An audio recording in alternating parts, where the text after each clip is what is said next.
here is Jeff, the host of the Gridiron.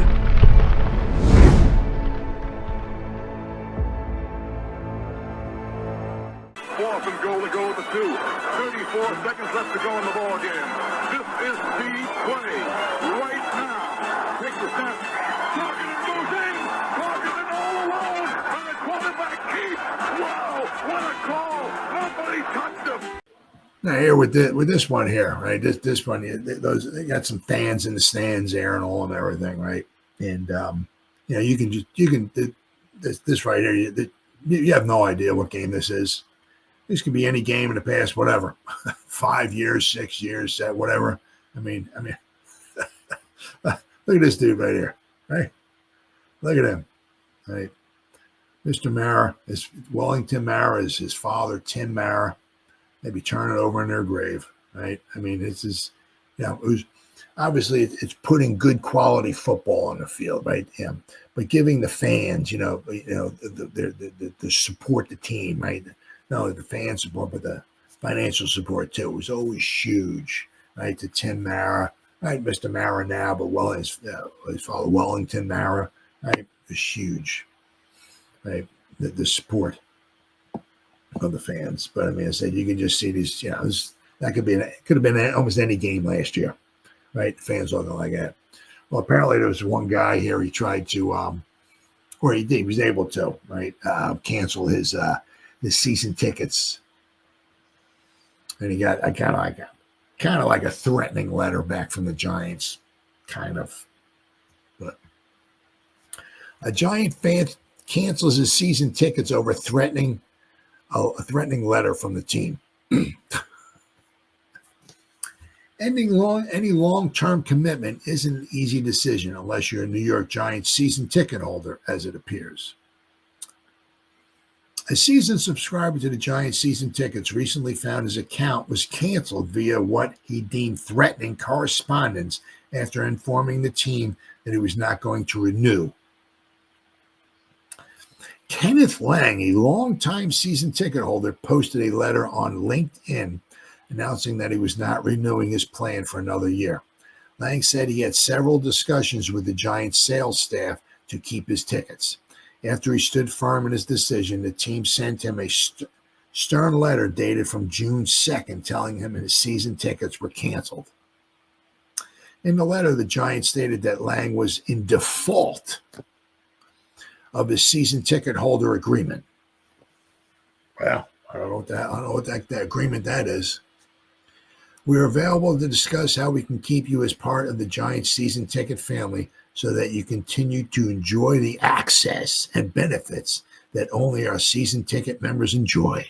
I don't know what that would be. Watching losing football, but we are disappointed that we are unable to resolve the default under the season ticket agreement. Ooh.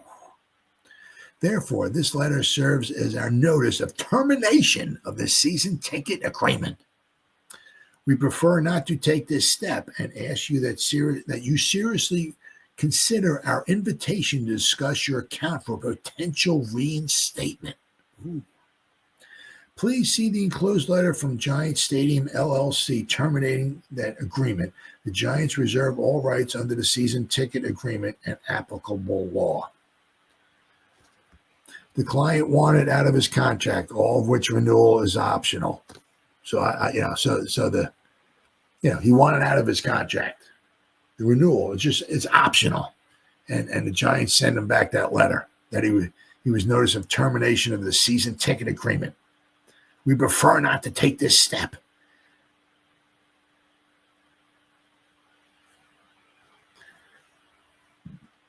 Perhaps it was the manner in which the club acted and the language used, all because I decided it wasn't worth my investment, the time and money, to renew the New York Giants season tickets, Lang wrote, per NJ.com.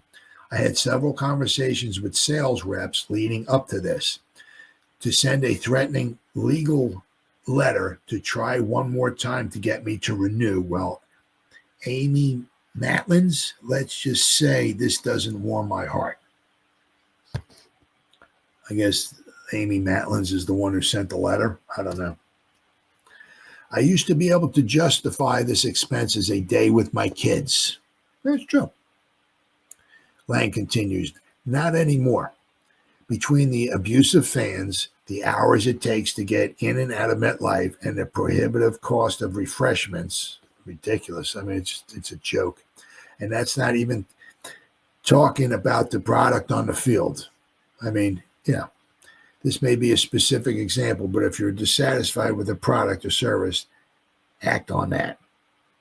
But I mean, it's the product on the field, right? You got to pay to see it, just total trash. I mean, it's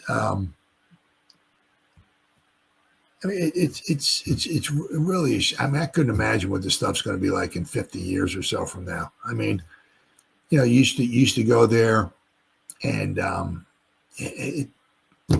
mean, a lot of it is just, I'm an old fart, as you can tell, so just a lot of stuff also rubs me wrong way too. I mean, it's, you got to buy what, $8 for a water. It's like, are you fucking kidding me? About $15 for a beer. Are you kidding me? See, I mean,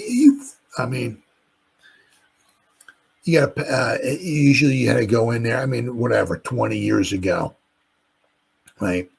Well, like take, for instance, the game that my son and I went to, the first Giant Cowboy game we went to was Eli Manning's first victory when they beat the Cowboys. It was played in 2005. It was the last game of the 2004 season. So we went there and we parked in the parking lot. It was like $20. Anyway. But I mean, now it's like you need like a license or something like that. I mean, it's like $100 to park. Are you? I can't even talk. It's unbelievable. It really is. I mean, a hot dog, pretzel. It's like, come on, man. And I said, you take your kids there. Of course, your kids are going to want hot dogs or pretzels or sodas or something like. What do you spend, like $200 in refreshment? Are you serious? I mean, but it's almost like, the salaries for the players. It's to some extent, it's like, who's paying the salary for the players? Is it the Giants? Or is it the fact that I'm paying $800 for a soda at a football game? Are you kidding me? I mean, I can go to Walmart and buy a whole case of water for like $4. Case of bottled water for $4. It cost me like almost twice that for one bottle of water at a Giant game. I mean, what's it going to be, like $100 for a bottle of water in 50 years from now? What are it going to be, like $500 for a beer? Are you out of your mind? And then not to mention about the prices of the tickets. I mean, you can, if you want to go StubHub or Ticketmaster, whatever, you can pretty much sit almost anywhere you want, any section. Well, it depends upon how much you want to pay. But I mean, obviously with going to the Cowboy games, it's, Cowboys are very popular wherever you go. I mean, the Cowboy fans come out in droves every game. I mean, it's almost like a home game when they go to at the Giants Stadium. My son and I, we've seen like 3 or 4 Giant games where the Cowboys played. And it's almost like a home game for the Cowboys. I mean, they come out in droves. So to go to get good tickets to see Cowboys, I mean, it's like basically you almost have to work like a whole week's salary just to go see a football game. It's like, I mean, obviously, back in the day, you go like, back in the 70s, I mean, tickets were like, $5, $6, maybe $10, I mean, you could take 2 people to a football game. I don't know what it costs for parking, but, you can spend like maybe, $30. You get 2 tickets. You can get a couple sodas, a couple hot dogs. I mean, hot dogs were like $1 or so back then, maybe $2. I mean, just now it's like, you got to work a whole week just to park, get tickets. If you're going to have some refreshments, I mean, it's ridiculous. It's absolutely ridiculous. It really is. And then the biggest thing of all, of course, is the product on the field. I mean, who the heck wants to go there and see that, right? So I saw that article, and it was kind of interesting. How the guy tried to cancel his, which he did. There was no problem as far as canceling it. But I mean, then he's getting like those letters sent to him, right? That he was in default of his agreement and all that stuff and everything. It's just, it doesn't seem like the right way to handle that situation, right?